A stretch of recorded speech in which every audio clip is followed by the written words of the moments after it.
Assalamualaikum warahmatullahi wabarakatuh. Nama saya Arga Suryadi Praja.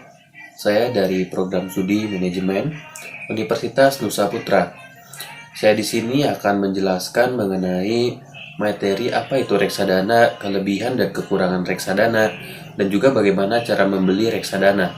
Tugas dari mata kuliah Teori Portofolio dan Analisis Investasi pada sesi ke-15. Reksadana. Apa itu reksadana? Jadi reksadana itu artinya adalah produk keuangan di mana kita dan ribuan orang lain, yaitu para investor, mengumpulkan dana kita jadi satu, kemudian diserahkan kepada pihak lain, yaitu perusahaan yang menjadi manajer investasi untuk diinvestasikan ke berbagai instrumen keuangan, misalnya saham, obligasi, dan pasar uang. Kemudian jenis dari reksadana.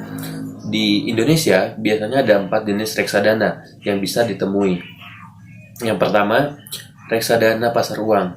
Kalau kita masuk ke reksadana pasar uang, uang kita akan diinvestasikan ke deposito dan sertifikat Bank Indonesia. Yang kedua, reksadana pendapatan tetap. Untuk jenis ini, mayoritas uang kita akan dimasukkan ke obligasi atau surat hutang. Kemudian yang ketiga, reksadana saham. Untuk jenis ini uang kita 80% ke atas akan dibelikan ke saham. Kemudian yang keempat ada reksadana campuran. Sesuai namanya, untuk reksadana ini uang kita bisa masuk ke obligasi maupun saham dan juga deposito. Kemudian ada kelebihan dan kekurangannya reksadana. Kelebihan yang pertama adanya manajer investasi. Yang kedua, reksadana bisa dibeli eceran. Maksudnya dengan uang yang relatif kecil, yaitu dengan 100.000 kita bisa beli reksadana. Kali yang ketiga, reksadana itu bisa dijual kapan aja. Kemudian kekurangan dari reksadana yang pertama adanya fee. Ingat, ke manajer investasi, jadi yang mengatur uang kita dan pastinya kita harus bayar mereka kan.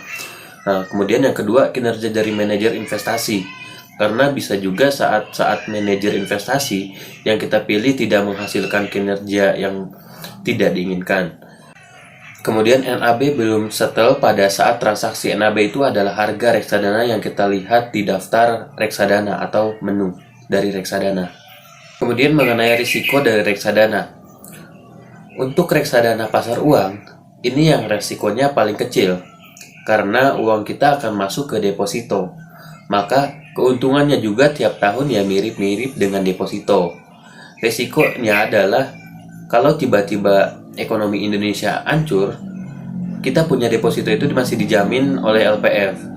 Kemudian kalau masuk ke reksadana pendapatan tetap dan reksadana campuran, udah mulai gede resikonya karena sudah mulai ada obligasi dan juga saham.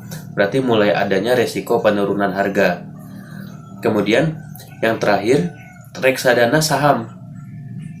Ini yang paling besar resikonya. Walaupun biasanya gak jauh dari pergerakan indeks IHSG, tapi kalau kita salah timing dan salah manajer investasi, biasanya sering dalam 3 tahun kok uangnya itu tergerus terus, gak pernah untung. Nah, ini resikonya. Nah, untuk topik selanjutnya adalah cara beli reksadana. Cara beli reksadana paling mudah adalah lewat bank. Mudah karena kita pastinya udah punya rekening bank. Jadi yang perlu dilakukan beli reksadana di bank yang sama. Jadi caranya ada dua, bisa ke cabang dan juga bisa online. Kalau ke cabang kita bisa ketemu dengan CS, lalu pilih reksadananya, isi formulir, otomatis bank akan memindahkan dana kita dari rekening ke manajer investasi. Kemudian kita bisa beli reksadana juga di aplikasi seperti Bibit dan juga ada reksadana syariahnya. Dan pada intinya kalau kita membeli reksadana syariah, uang kita tidak akan diinvestasikan ke bisnis-bisnis yang melanggar syariah. Selain diawasi oleh OJK, investasinya juga akan diawasi oleh Dewan Pengawas Syariah. Dan kita juga bisa membeli atau menjual reksadana di aplikasi Bibit. Mungkin itu saja yang dapat saya sampaikan, kurang lebihnya mohon dimaafkan. Wabillahi taufiq. Wassalamualaikum warahmatullahi wabarakatuh.